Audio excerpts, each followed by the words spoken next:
I'm putting a dog box in the back seat area. I've taken these seats out a few times before because I was storing other dog crates in there, plastic ones that really didn't fit all that well. And so I ordered an aluminum box from Old South Dog Boxes. It just arrived yesterday. So I'm gonna be putting this box, which should hold about 3 German short hairs, in there. So the first step is I got to take out the seats. I have an 18 and a 13 millimeter socket wrench that I'm using to take out this closest seat.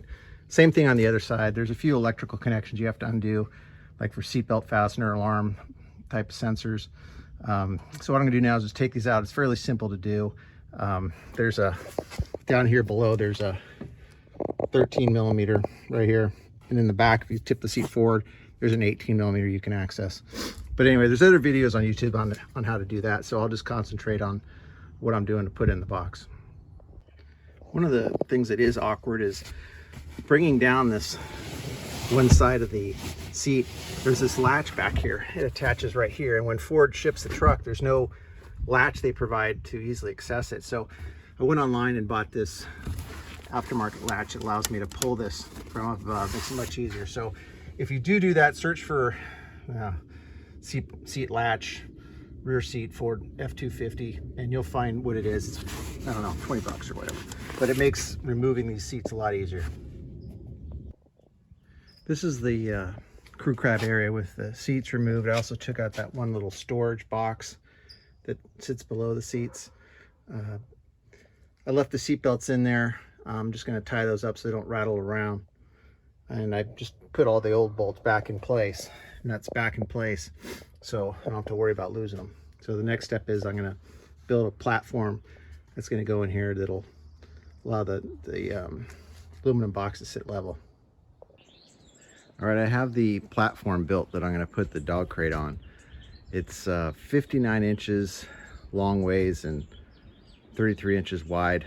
I've got it raised up about 8.5 inches on this side, about 9.5 inches on that side, and it's going to leave me some room to put things underneath the crate, shotguns, you know, hunting supplies, that sort of thing, dog training stuff.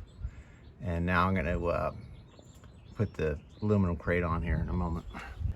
So I have the crate in there now. It's 59 inches long, 26 inches tall, 24 inches wide. To get it in, I had to loosen up these hinges of the door, the rear door.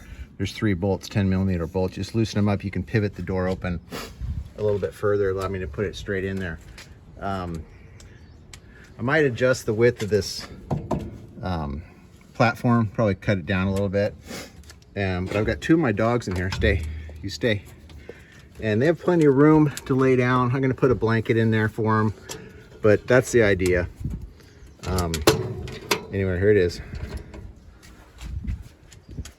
It's got on the other side a door that hinges in the opposite direction, so you can let the dogs in or out on either side. And it's got a lock, stay. It's got a lock in there, and it's got this jail bar with some like wiring here so they can get plenty of air. If it gets cold, I'll just put a blanket on top for them. But I live in California, so generally the thing I worry the most about is heat.